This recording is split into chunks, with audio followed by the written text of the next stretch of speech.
नमस्कार दोस्तों, आप सभी लोगों का वेलकम एंड स्वागत है पटेल क्लासेस अमोली के इस यूट्यूब चैनल पर। आज की क्लास बहुत ही धमाकेदार होगी। वीडियो कंप्लीट देखिएगा, बिल्कुल भी स्किप मत करिएगा, क्योंकि अगर आप लोगों ने वीडियो स्किप किया तो आप लोगों का ही नुकसान होगा। तो वीडियो कंप्लीट देखिएगा। आज की क्लास को हम लोग शुरू करते हैं। जो लोग जुड़ गए हैं तो एक बार लाइक का बटन दबा दें। जिन्होंने अभी तक वीडियो शेयर नहीं किया शेयर कर दीजिएगा। तो लाइक शेयर जिन्होंने अभी तक नहीं किया कर लीजिएगा। उसके बाद शांति के साथ पूरा कंप्लीट वीडियो देखेगा। तो चलिए हम लोग वीडियो को शुरू करते हैं। उससे पहले एक बात और आपको बता दें, कंप्लीट वीडियो देखेगा। उसके बाद अगर आप लोगों को ईवीएस के नोट्स चाहिए हों तो कमेंट बॉक्स में आपको ईवीएस के नोट्स के लिए व्हाट्सएप का नंबर मिल जाएगा, वहाँ से सीधे आप व्हाट्सएप कर सकते हैं। ईवीएस के जो नोट्स हैं आप लोगों के लिए वो केवल मात्र 99 रुपये के प्राइस में आप लोगों के लिए उपलब्ध करवा दिए गए हैं। तो उम्मीद है आप लोगों को वीडियो और नोट्स दोनों पसंद आएंगे। चलिए आज की क्लास को शुरू करते हैं। इसी के साथ चलिए दोस्तों, पहला प्रश्न आपकी स्क्रीन पर आ चुका है, जवाब दीजिएगा ध्यानपूर्वक। प्रश्न को पढ़िए।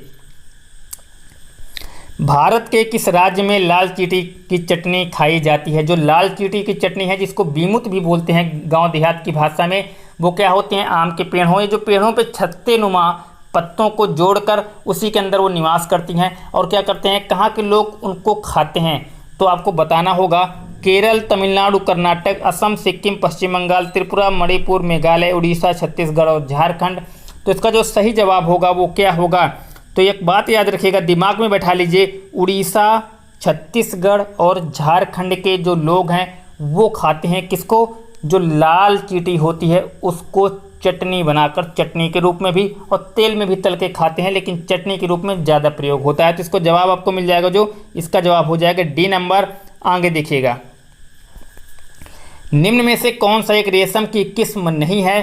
तो रेशम की किस्म नहीं है पूछ रहा है। तो आपको दिख रही होगी ये सारे रेशम की किस्म है, मूंगा, एरी, टसर। लेकिन जो शहतूत है इसमें रेशम के कीट को पाला जाता है।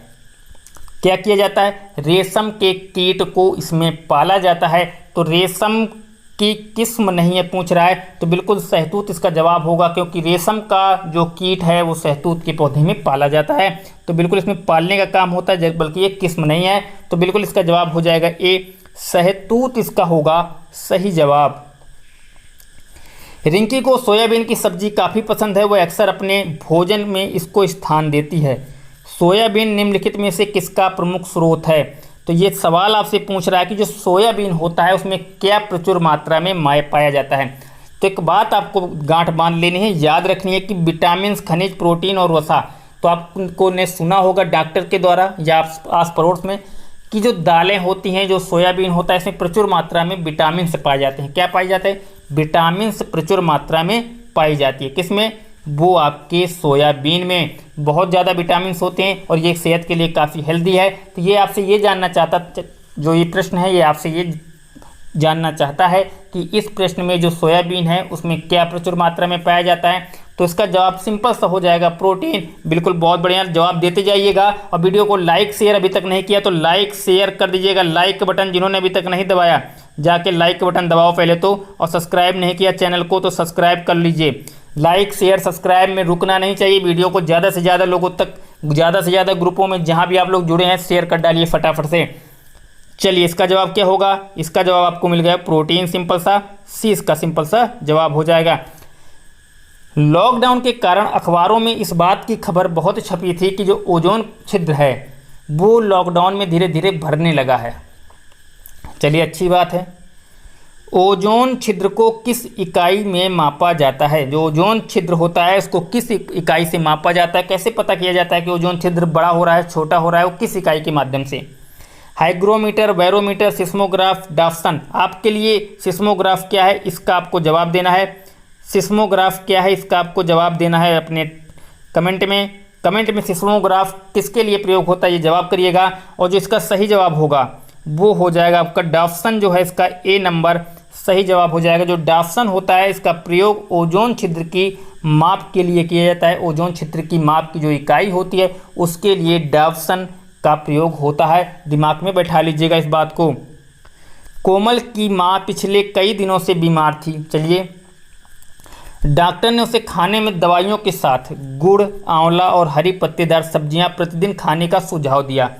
कोमल की मां किस रोग से पीड़ित है? इससे दो सवाल बनते हैं और ये बहुत बार आया है प्रश्न, वेरी इंपॉर्टेंट क्वेश्चन है। ये वेरी इंपॉर्टेंट है, कई बार ये पेपर में क्वेश्चन आ चुका है। तो एक बात आपको याद रखनी है कि जो कोमल की माँ है वो काफ़ी दिन से बीमार है, और कोमल की माँ बीमारी की वजह से उसको क्या कर रहा है, डॉक्टर सलाह दे रहा है कि गुड़ दीजिए, आंवला दीजिए और उसको हरी पत्तेदार सब्जियां खाने के लिए दिया जाए। तो गुड़, आंवला और हरी पत्तेदार सब्जियों में हीमोग्लोबिन बढ़ता है, इससे शरीर में क्या बढ़ता है, हीमोग्लोबिन, यानी जो खून है वो बढ़ता है ये चीज़ें खाने से। क्वेश्चन आता है कि खून की कमी में डॉक्टर क्या सुझाव देता है, तो गुड़, आंवला और हरी पत्तेदार सब्जियां। तो इसका सही जवाब हो जाएगा आपका एनीमिया। क्या हो जाएगा, एनीमिया, यानी एनीमिया की कमी है उसकी माँ को, तभी ये चीज़ें दवाई के रूप में डॉक्टर ने उसको सलाह दी है। तो इसका जवाब क्या हो जाएगा, सिंपल सा डी। चलिए, एलपीजी का पूरा नाम क्या है। अब ये देखिए, एलपीजी में शुरुआत में लिक्विफाइड होता है। क्या होता है, लिक्विफाइड तो होता है, ये तो मालूम है आपको, ये चीज़ें याद रखिएगा कॉमन सेंस के लिए। अब यहाँ पे लिक्विफाइड देखो कहाँ पर, पहले में तो लिक्विफाइड दिख रहा है, चलिए दिख रहा है, दूसरे में नहीं दिख रहा तो हमने इसको काट दिया, तीसरे में दिख रहा है, नहीं दिख रहा है, काट दिया, यहाँ पर भी लिक्विड लेस दिख रहा है, यहाँ भी नहीं दिख रहा तो काट दिया। तो हमारा दूसरा, तीसरा, चौथा विकल्प तो होगा नहीं, हमारे पास बचता कौन सा विकल्प है, इसका ये जो जवाब है सिंपल सा लिक्विफाइड पेट्रोलियम गैस जो है वो इसका सिंपल सा जवाब हो जाएगा। यानी जो जवाब होगा क्या होगा, लिक्विफाइड पेट्रोलियम गैस एलपीजी का पूरा नाम है, याद रखिएगा इस बात को। चलिएगा, अब जवाब कमेंट में दीजिएगा सीएनजी का पूरा नाम क्या है, सीएनजी का पूरा नाम बताइएगा कमेंट में, सीएनजी का कमेंट में बताइएगा। आगे क्वेश्चन करिए उसके बाद हम बताते हैं, कमेंट में बताइए सीएनजी का फुल नेम क्या होता है, जो गाड़ियों में डाली जाती है सीएनजी उसका पूरा नाम। निम्नलिखित में से कौन एक गैर संक्रामक रोग है, यानी कि किसी वायरस के कारण से जो रोग नहीं फैलता उसको गैर संक्रामक की दृष्टि में रखा जाएगा। तो बताइएगा, देखिए इन्फ्लुएंजा आपका हो, टाइफाइड हो और कोरोना हो, ये तो वायरस से ही फैल जाते हैं, लेकिन कौन सा ऐसा रोग है जो कि आपका एक गैर संक्रामक रोग होता है। तो गैर संक्रामक रोग जो आपका मधुमेह है ना, जिसको आप बोलते हैं शुगर बढ़ गया, शुगर हो गया कहते हैं, तो शुगर जो हो गया वो क्या होता है, ये गैर संक्रामक रोग है। इसमें शरीर क्या करता है, जब शुगर बढ़ जाता है आदमी के तो शरीर इंसुलिन बनाना बंद कर देता है, कम कर देता है। तो जब इंसुलिन की मात्रा शरीर से कम बनने लगती है तो क्या होता है, लोगों को मधुमेह हो जाता है। अब मधुमेह को ठीक करने के लिए डॉक्टर किसकी सलाह देता है, इंसुलिन की, इंसुलिन के इंजेक्शन लगते हैं और दवाएं के रूप में प्रयोग होता है। तो क्या होता है इसमें, गैर संक्रामक रोग में आंख में जो जवाब जाएगा वो जाएगा सिंपल सा डी। याद रखिएगा, इस बात को दिमाग में बिठा लीजिए। अब ये बताइएगा, भोजपुरी कहाँ के लोग बोलते हैं, जो भोजपुरी भाषा है ये कहाँ के लोग बोलते हैं। तो आपको ये याद रखना है, उत्तर प्रदेश और बिहार के लोग इसको बोलते हैं। अब यहाँ पर पश्चिम बंगाल में कौन सी भाषा बोली जाती है, भोजपुरी वहाँ बोली जाती है कि बंगला बोली जाती है, नहीं बोली जाती। उड़ीसा में उड़ीसी बोली जाती है, उत्तराखंड, हिमाचल प्रदेश में ये सब बोली जाती है, नहीं। बिहार आपको दिख रहा है जिस विकल्प में, वो सही हो जाएगा, क्योंकि बिहार में और पूरा जो उत्तर प्रदेश का पूर्वी हिस्सा है, पूर्वी हिस्सा वहाँ पर ज़्यादातर बोली जाती है भोजपुरी भाषा। तो बिल्कुल इसका जवाब हो जाएगा बी नंबर। किसी द्रव्यमान वस्तु का द्रव्यमान चंद्रमा की सतह पर 5 किलोग्राम है, 5 किलोग्राम है चंद्रमा की सतह पर, उसका पृथ्वी की सतह पर द्रव्यमान कितना होगा। तो जब भी आपको ऐसे प्रश्न दिखें, क्वेश्चन दिख जाए, तो आपको सीधा क्या करना है, पृथ्वी का गुरुत्वाकर्षण कितना है, गुरुत्वाकर्षण जो होता है, ग्रेविटी जो उसका होता है, ग्रेविटी फोर्स 9.8 से आपको मल्टीप्लाई कर देना है। क्या करना है, 9.8 से मल्टीप्लाई कर दीजिएगा, यानी स्मॉल जी का मान कितना होता है, स्मॉल जी का मान होता है 9.8। आप लोगों ने पढ़ रखा होगा, पढ़ क्या रखा होगा, ये तो हाई स्कूल, इंटर, बीएससी हर जगह आपको मिलती है। तो 9.8 से मल्टीप्लाई कीजिए आप 5 को। तो जब 9.8 से मल्टीप्लाई हम 5 किलोग्राम वहाँ पर है, 9.8 के साथ मल्टीप्लाई करते हैं तो हमें प्राप्त क्या होगा, 949, कितना, 49 न्यूटन। सिंपल से इसका जवाब हो जाएगा सी। समझ गए होंगे आप। चलिए, प्रदूषक ऐसे पदार्थ होते हैं जिनके कारण पर्यावरण में प्रदूषक फैलता है। अच्छा, निम्नलिखित विकल्पों में से कौन सा सामान्य रूप से प्रदूषक नहीं है। अब ये पूछ रहा है सामान्य रूप से प्रदूषक नहीं है, तो ये देखिए सल्फर डाइऑक्साइड गैस हो, कार्बन मोनोऑक्साइड गैस हो, ये तो आपकी प्रदूषक हैं कि नहीं प्रदूषक। सल्फर डाइऑक्साइड गैस हो, कार्बन डाइऑक्साइड गैस हो, ये तो आपके प्रदूषक में आते हैं। अब आप लोगों ने देखा होगा जो प्रदूषक, तो आपको जो कार्बन डाइऑक्साइड गैस और हाइड्रोकार्बन में से एक जवाब होगा। तो क्या जवाब होगा, अब ये पूछ क्या रहा है, जवाब इसमें से तो कोई नहीं होना चाहिए था, लेकिन ये कह रहा है कि समान रूप से प्रदूषक नहीं है, यानी कि सिंपल रूप से अगर देखा जाए तो प्रदूषण की श्रेणी में नहीं आता है प्रदूषक की, क्योंकि हमारे वायुमंडल में कितने प्रतिशत मात्रा है, कार्बन डाइऑक्साइड गैस इसका जवाब होगा। बिल्कुल दिमाग में बैठा लीजिएगा, इसका सिंपल सा जवाब होगा कार्बन डाइऑक्साइड गैस। और ये कमेंट में बताइएगा कि कार्बन डाइऑक्साइड गैस मात्रा हमारे वायुमंडल में कितने प्रतिशत पाई जाती है, जवाब में दीजिएगा इसका कमेंट में। चलिए, अब दाब का एसआई मात्रक, हाई स्कूल, इंटर, बीएससी हर जगह आप लोगों ने पढ़ रखा है, लगातार पढ़ रहे हैं, ये सिंपल सा है, फार्मूले पे है। क्या होता है, न्यूटन प्रति वर्ग मीटर, किलोग्राम प्रति घन मीटर, न्यूटन प्रति सेकंड, किलोग्राम प्रति सेकंड। इसका जवाब आप लोग कमेंट में दीजिएगा। क्वेश्चन नंबर 11 जवाब दीजिए फटाफट से। और लाइक शेयर अभी तक नहीं दबाया जिन्होंने ना, तो लाइक शेयर कर दीजिए फटाफट से, लाइक शेयर फटाफट से दबा दीजिए। लाइक शेयर सब्सक्राइब चैनल को नहीं किया है, अगर आप लोग नए हैं तो लाइक शेयर सब्सक्राइब चैनल को कर लीजिए, फटाफट से दबाइए लाइक शेयर, फटाफट से दबाइए लाइक शेयर। बताइए क्वेश्चन नंबर 11 दाब क्या होता है। अरे दाब तो सिंपल सी चीज़ है, दाब भी नहीं पता है क्या किसी किसी को। देखिए जो सतह होती है ना, सतह उसका जो क्षेत्रफल जो होता है, किसी सतह पर उसके इकाई क्षेत्रफल बल जो लगने वाला अभिलंब बल होता है उसको दाब कहते हैं। इसकी अगर परिभाषा की हम बात करें, किसी सतह के इकाई क्षेत्रफल पर लगने वाले अभिलंब बल को दाब कहते हैं। ये 8, 9, 10 में हम लोगों ने पढ़ रखा है। अब अगर यहीं पे बात करें, इसकी जो इकाई होती है दाब की एसआई मात्रक इकाई जो होती है वो न्यूटन प्रति वर्ग मीटर होती है। एक बात और याद रखना है आप लोगों को, इसे पास्कल भी कहते हैं। इससे क्वेश्चन बनता है, इसे क्या कहते हैं, इसे पास्कल भी कहते हैं। और ये कैसी राशि है, क्वेश्चन राशियों से बहुत आ रहे हैं आजकल, तो ये राशि जो है आपकी ना अदिश राशि है। कैसी राशि है, इस बात को भी याद रखिएगा, यह एक अदिश राशि है। तो उम्मीद आप समझ गए होंगे। तो इसका जवाब क्या हो जाएगा, सिंपल सा, इसका सिंपल सा जवाब हो जाएगा न्यूटन प्रति वर्ग मीटर। चलिए, निम्नलिखित में से क्या ध्वनि प्रदूषण से होता है। तो कोरोना आपका, डेंगू, सर्दी, ये तो ध्वनि प्रदूषण से होते नहीं। कोरोना तो वायरस से होता है, कोरोना आपका वायरस से होता है, डेंगू हो गया मच्छर से। तो ये जो सर्दी है ये तो कोई ऐसी चीज़ है नहीं कि ये कोई ध्वनि अगर तेज लाउड अगर है तो ये आपको डेंगू हो जाएगा या फिर आपको कोरोना हो जाएगा या सर्दी हो जाएगी। हाई ब्लड प्रेशर जरूर हो जाएगा। अगर तेज ध्वनि आपके सामने बजाई जाएगी तो आपको ब्लड प्रेशर जो है ना, खून का संचार वो जुड़ा होता है दिल से। और जब कोई ध्वनि एक निश्चित सीमा के बाहर वो ध्वनि सुनाई देने लगती है तो क्या होता है, जो ब्लड प्रेशर है, रक्तचाप है शरीर का, वो बढ़ने लगता है। तो क्या हो जाएगा इसका जवाब, सिंपल सा चौथा विकल्प इसका सही हो जाएगा, रक्तचाप इसका सिंपल सा जवाब होगा। जलवायु परिवर्तन के कारण मूंगे रंग और चमक में होने वाला परिवर्तन को क्या कहा जाता है। जलवायु परिवर्तन के कारण मूंगे रंग और चमक में होने वाला परिवर्तन को क्या कहा जाता है। मूंगे के विरंजन, व्यापार में कभी, तो व्यापार में कभी या रंग विषाक्त या उपरोक्त में से कोई नहीं, ये तो जवाब नहीं है। सिंपल से इसका जवाब हो जाएगा मूंगे के विरंजन। क्या हो जाएगा, मूंगे के विरंजन। क्वेश्चन नंबर 13 का विकल्प क्या होगा बताइएगा। बिल्कुल, बहुत बढ़िया। किसने किसने कर लिया, बहुत बढ़िया। चलिए, हमारे वातावरण में ऊर्जा के अलग अलग स्रोत मौजूद हैं। अच्छा, इन सभी में ऊर्जा का प्रमुख स्रोत क्या है। जो हमारा वातावरण है वहाँ पर ऊर्जा के बहुत से, इलेक्ट्रिसिटी आपको मिल जाएगी, पवन चक्की मिल जाएगी आपको, और बहुत सी चीज़ें हैं आपके पास जो ऊर्जा उत्पन्न करने के लिए। लेकिन जो नेचुरल तरीके से या प्रमुख स्रोत जिससे आप कहेंगे कि जो मेन चीज़ है, जो मुख्य स्रोत है आपकी ऊर्जा का, वो सिंपल सा क्वेश्चन ये कई बार आया है और लगातार आता है, और इसको गलत मत कर देना, इसको गलत मत कर देना। सिंपल सा जवाब भी हो जाएगा, सूर्य होता है, इसके अलावा कुछ भी नहीं है।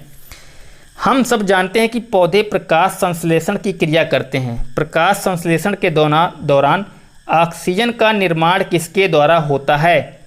जो ऑक्सीजन का निर्माण है ना प्रकाश संश्लेषण के दौरान, वो किसके द्वारा होता है, जवाब दीजिएगा फटाफट से। क्या होगा, बिल्कुल बताइए फटाफट से, किसके द्वारा होता है। तो अरे आप लोगों को मालूम है फार्मूला, H2O किसका फार्मूला है, जल का। जल में क्या होती है, हाइड्रोजन प्लस ऑक्सीजन, यही तो होती है, हाइड्रोजन और ऑक्सीजन का मिक्सर ही तो है जल। तो बिल्कुल सिंपल सा क्या करते हैं पौधे, जो उनकी जड़ें होती हैं वो ज़मीन से क्या करते हैं, जल को अवशोषित करती हैं भोजन बनाते समय? तो बिल्कुल सिंपल सा जल हो जाएगा। इसमें भी सोचने जैसा विकल्प था क्या ये? चलिए, अमेरिकी ट्रांस क्या क्वेश्चन हो गया है? अच्छा, अमेरिका के जो सिंडे लिस्ट थी, जो अपने निबंध सिविल असहयोग और उसके बाद के उपन्यास वाल्डेन के लिए जाने जाते हैं, जो अपने ये सिंपल सा आपका जो है ना सिविल असहयोग और ये उपन्यास वाल्डेन, तो इसके लिए जो जाने जाते हैं वो कौन है? सिंपल सा ये रटने वाला क्वेश्चन है, क्वेश्चन नंबर 16। तो आपको याद रखना है हेनरी थोरो थे वो, हेनरी थोरो, इसका उनका नाम था हेनरी थोरो। स्क्रीनशॉट ले लीजिएगा इसका अगर लेना चाहें, क्योंकि ये क्वेश्चन जो है अब सीटेट में पहले क्या होता था, लिमिटेड कोर्स था, लेकिन अब उन्होंने बढ़ा दिया है। अब वो लोग आउट ऑफ सिलेबस भी चले गए हैं, अब वो लोगों ने पूछना शुरू कर दिया है। तो आपको बता दें, अगर आप लोगों को ईवीएस के नोट्स चाहिए तो कमेंट में आपको मिल जाएगा व्हाट्सएप का नंबर, वहाँ से जाके आप लोग मैसेज करके प्राप्त कर सकते हैं। मात्र 99 रुपये में पर्यावरण के नोट्स आपको मिल जाएंगे। कंप्लीट एनसीईआरटी 3, 4, 5 की बुकें आपको नहीं पढ़नी पड़ेंगी, उसमें सारा कवर है। चलिए, पर्यावरण के क्षेत्र में काम करके नोबेल शांति पुरस्कार पाने वाली पहली अफ्रीका की महिला कौन थी? जो पर्यावरण क्षेत्र है उसमें काम करके नोबेल शांति पुरस्कार पाने वाली पहली अफ्रीकी महिला कौन थी? बंगारी मथाई, सोनांग वांगरू, सुनीता नारायण वसुंधरा मथाई। जवाब दीजिएगा इसका, क्वेश्चन नंबर 17। तो आपको याद रखना है बंगारी मथाई था इसका जवाब होगा। बंगारी मथाई जो थी, उन्होंने पहली बार शांति का नोबेल पुरस्कार अफ्रीका की तरफ से पाया था। बिल्कुल। चलिए, 1957 में महानदी पर निर्मित किस बांध के दोनों तरफ 1957 में महानदी पर निर्मित किस बांध के दोनों तरफ 2 अवलोकन मीनार हैं? क्या हैं? 2 अवलोकन मीनार हैं, गांधी मीनार व नेहरू मीनार। तो बताइएगा कौन सी हैं? 1957 में महानदी पर जो निर्माण किया गया था बांध का, उसके जो दोनों तरफ मीनार हैं, गांधी मीनार और नेहरू मीनार, वो कहाँ पर हैं? टिहरी बांध पर, गोदावरी बांध पर, नर्मदा बांध पर या हीराकुंड बांध पर? Question number 18। तो याद रखना है आपको, ये कहाँ पर हैं? ये आपकी हीराकुंड जो बांध है वहाँ पर स्थित हैं आपकी ये क्या, गांधी मीनार और नेहरू मीनार। याद रखिएगा इस बात को। इसका डी आंसर हो जाएगा, 4th ऑप्शन इसका सही है। निम्नलिखित में से कौन कुंभकोणम पौधों के जेनेटिक वैज्ञानिक हैं जिन्हें भारत की हरित क्रांति का जनक माना जाता है? किसे भारत की हरित क्रांति का जनक माना जाता है? ये तो बहुत ही आसान क्वेश्चन है, वेरी इंपॉर्टेंट क्वेश्चन है, ये वेरी इंपॉर्टेंट क्वेश्चन है, इसको आप नोट कर लीजिएगा और नहीं पता तो याद कर लीजिएगा। वो कौन है? उनका नाम था MS स्वामीनाथन। क्या नाम था? MS स्वामीनाथन जी जो थे, उनके द्वारा हरित क्रांति का जनक इनको कहा जाता है, MS स्वामीनाथन को। तो इसका जवाब बी हो जाएगा। बिल्कुल, बहुत बढ़िया। चलिए, पृथ्वी का सतह, जो पृथ्वी का समस्त वह भाग जिसमें जल, स्थल, जैव तथा अजैव घटक संयुक्त रूप से विद्यमान है, क्या कहलाता है? जो पृथ्वी हमारी है उसका जो सारा भाग है, स्थल भाग हो गया, जैव भाग हो गया, अजैव भाग हो गया, तो ये जो संयुक्त रूप से विद्यमान है इसको क्या कहते हैं? तो देखिएगा, जो पृथ्वी सिंपल से हो जाएगी, वो पूरा का पूरा होता है जैव मंडल। क्या होता है? वो कंप्लीट होता है जैव मंडल। इस बात को याद रखना है। जैव मंडल में आपकी पृथ्वी आ जाएगी, पेड़ पौधे आ जाएंगे, आपके जीव जंतु आ जाएंगे, यानी समस्त चीज़ें आपकी आ जाएंगी जैव मंडल में। तो बिल्कुल इसके बारे में हमने पढ़ा रखा है पहले से, जैव मंडल। तीसरा विकल्प इसका सही हो जाएगा। निम्नलिखित में से किसे भारत का वर्ड मैन यानी चिड़िया वाला आदमी कहा जाता है? बताओ, चिड़िया वाला आदमी भारत में किसे कहा जाता है? अफरोज शाह, सुंदरलाल बहुगुणा, RK पचौरी, सलीम अली। बताइए किसको कहा जाता है? Question number 21। Afroz Shah, Sunderlal Bahuguna, RK Pachauri, Salim Ali. Question number 21।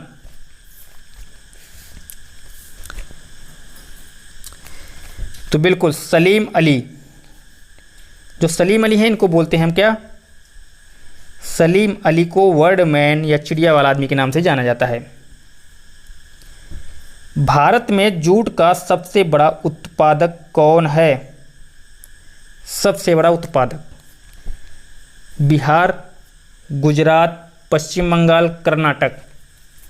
Bharat में जूट का सबसे बड़ा उत्पादक कौन है? बिहार, गुजरात, पश्चिम बंगाल, कर्नाटक। बिहार, बिल्कुल इसका जवाब होगा पश्चिम बंगाल। जो सी ऑप्शन आपका है पश्चिम बंगाल, यहाँ पर क्या होता है, जूट का सबसे बड़ा उत्पादक राज्य है ये पश्चिम बंगाल, सी। आपके विद्यालय में अलग अलग प्रकार की विशेष आवश्यकता वाले और पिछड़े बच्चे मौजूद हैं। पर्यावरण शिक्षा के प्रयोग के समय आप निम्नलिखित में से किस प्रकार के शिक्षा पर ध्यान देंगे? देखिए, दो प्रकार की होती है। यहाँ पर पिछले बालक हैं और विशेष आवश्यकता वाले, यानी दो प्रकार के बालक हो गए आपके यहाँ पर। तो जहाँ पर दो या दो से ज़्यादा प्रकार के बालक हों, ऐसी कक्षाओं को समावेशी कक्षा क्या बोलते हैं? समावेशी कक्षा, यानी ऐसी कक्षा जहाँ पर सभी प्रकार के बालकों को अध्ययन कराया जाता है। तो बिल्कुल ये जवाब। मानव कोरोना वायरस पहली बार कब खोजा गया? ये तो सिंपल सा है। मानव कोरोना वायरस पहली बार, यानी कोरोना वायरस अभी आया है, लेकिन जो मानव कोरोना वायरस है वो सबसे पहले कब खोजा गया था? 2019, 2020, 1963 ये नहीं है। जो पहली बार कोरोना वायरस खोजा गया था वो 1960 में इसको ही खोज की गई, 1960। गर्म एवं ठंडी समुद्री धाराएं किसके के कारण चलती हैं? गर्म एवं ठंडी समुद्री धाराएं किसके कारण चलती हैं? प्रचलित हवाओं, पृथ्वी के घूर्णन, समुद्री जल के घनत्व में परिवर्तन, या ये सभी? तो देखिए, प्रचलित जो हवाएं होंगी, पृथ्वी घूमेगी, और जो समुद्र के जल का घनत्व में अगर परिवर्तन होता है तो सारे कारण होते हैं इसकी गर्म और ठंडी समुद्री धाराएं या हवाएं चलने का। तो बिल्कुल इसका जवाब हो जाएगा डी नंबर। आर्सेनिक द्वारा जल प्रदूषण सर्वाधिक कहाँ पाया जाता है? आर्सेनिक, ES इसका सिंबल होगा, ES से हम इसको क्या करते हैं, नॉमिनेट किया जाता है, ES से। आर्सेनिक द्वारा जल प्रदूषण सर्वाधिक कहाँ होता है, यानी आर्सेनिक कहाँ पर सबसे ज़्यादा पाया जाता है, कहाँ के जल में? मध्य प्रदेश, हरियाणा, गोवा या पश्चिम बंगाल? तो मध्य प्रदेश, हरियाणा और गोवा यहाँ नहीं है, सबसे ज़्यादा वेस्ट बंगाल में मिलता है, यानी कि पश्चिम बंगाल में। तो बिल्कुल 4 नंबर इसका सिंपल सा सही हो जाएगा। विटेकर ने जीवों को कितने भागों में विभाजित किया है? जो विटेकर थे उन्होंने जीवों को कितने भागों में विभाजित किया है? विटेकर ने 27। तो जो विटेकर थे इन्होंने जीवों को 5 भागों में विभाजित किया है। ध्यान रखिएगा, कितने भागों में? 5 भागों में। अगर इन 5 भागों की बात की जाए तो पहला है मोनेरा, मोनेरा। आपका दूसरा हो जाएगा प्रातिष्ठा, मुनेरा, प्रातिष्ठा। तीसरा पादप जगत, तीसरा पादप जगत। चौथा आपका जंतु जगत। पांचवा आपका कवक जगत। तो पांचों पॉइंट नोट कर लीजिएगा, कितने प्रकार? 5 भाग में विभाजित किया। किसने? विटेकर ने। प्रवासी रोजगार ऐप किसके द्वारा लॉन्च की गई? Very important. अमिताभ बच्चन, सचिन तेंदुलकर, विराट कोहली या सोनू सूद? प्रवासी रोजगार ऐप। जो प्रवासी रोजगार ऐप है इसको 22 जुलाई 2020 को लॉन्च किया गया था। 22 जुलाई 2020 को इसको लॉन्च किया गया। अभिनेता सोनू सूद के द्वारा इसको लॉन्च किया गया था। प्रवासी रोजगार जो ऐप थी इसको सोनू सूद ने 22 जुलाई 2020 को लॉन्च किया था, याद रखिएगा। डी इसका सिंपल सा जवाब हो जाएगा। सर्वप्रथम किसने जीव जगत को 2 समूहों वनस्पति और जंतु विभाग में अलग अलग किया था? सबसे पहले तो जो सबसे पहले जीव जगत को 2 समूहों में वनस्पति और जंतु विज्ञान में बांटा था अरस्तु, लिनियस, डार्विन या इनमें से कोई नहीं। तो याद रखिएगा, अरस्तु साहब जी ने क्या किया था? 2 भागों में विभाजित कर दिया था इसको। सर्वप्रथम क्या किया था? अरस्तु ने 2 भागों में इसको विभाजित किया था, एक वनस्पति एक जंतु में। उसके बाद लिनियस ने अपनी पुस्तक जो थी उनकी सिस्टेमा नेचुरा, क्या थी? लिनियस की जो एक पुस्तक आई थी बाद में, उसका नाम था सिस्टेमा नेचुरिया, में सभी जीवधारियों को और पादप जंतु जगत का वर्गीकरण किया। तो पहले अरस्तु ने किया था, पहले अगर पूछा जाता है तो अरस्तु ने, अगर बाद में पूछा जाए अरस्तु के बाद तो लीनियस। किसने? लीनियस ने किया था इनके 2 भागों में विभाजित। ठीक है, चलिए। को विज्ञान शिक्षण को अधिक प्रभावी बनाने की कुंजी माना जाता है। किसको विज्ञान शिक्षण के लिए सबसे अधिक प्रभावी बनाने वाली कुंजी माना जाएगा? प्रयोगशाला विधि, कहानी कथन, विधि समूह चर्चा, विधि उपदेश। तो विधि उपदेश कभी नहीं, विधि कह रहे हैं कि विज्ञान शिक्षण को अधिक प्रभावी बनाने वाली कुंजी। तो कहानी कहना विधि नहीं, रिसर्च जो होती है ना, रिसर्च विधि जो होती है, रिसर्च मेथड जो होता है वो ज़्यादा इम्पोर्टेंट होता है विज्ञान शिक्षण के लिए। विज्ञान शिक्षण में जितनी ज़्यादा रिसर्च, जितनी ज़्यादा खोज होगी वो ज़्यादा प्रभावी करेगी, क्योंकि वहाँ पर एक्टिविटी होती है। जहाँ पर एक्टिविटी होगी वहाँ पर ज़्यादा सक्रियता होगी बच्चे में। तो इसका सिंपल सा जवाब हो जाएगा प्रयोगशाला विधि, डी नंबर की जगह ए नंबर इसका जवाब होगा। डी नंबर नहीं, ए नंबर, प्रयोगशाला विधि। तो इस बात को याद रखिएगा। चलिए, आज की तो इतना ही थी। अगर नोट्स आप लोगों को चाहिए लेने हो तो व्हाट्सएप का लिंक डिस्क्रिप्शन बॉक्स में मिल जाएगा, वहाँ पे जाके आप मैसेज कर सकते हैं। मात्र 99 रुपये इसका प्राइस रखा गया है। 99 रुपये में आप इन्हें खरीद सकते हैं। और EVS के कंप्लीट नोट्स हैं, आपको बुकें पढ़ने की ज़रूरत नहीं पड़ेगी। तो आप कमेंट बॉक्स में जाइए, चेक कीजिए, वहाँ पर जाके मैसेज करके आप इन्हें बाय कर सकते हैं। चलिए दोस्तों, आज के लिए इतना ही। लाइक शेयर ना किया हो तो कर दीजिएगा। कल रात 9 बजे फिर एक नए वीडियो में हाजिर होते हैं। तब तक के लिए आप लोगों से लेते हैं विदा। जय हिंद, वंदे मातरम।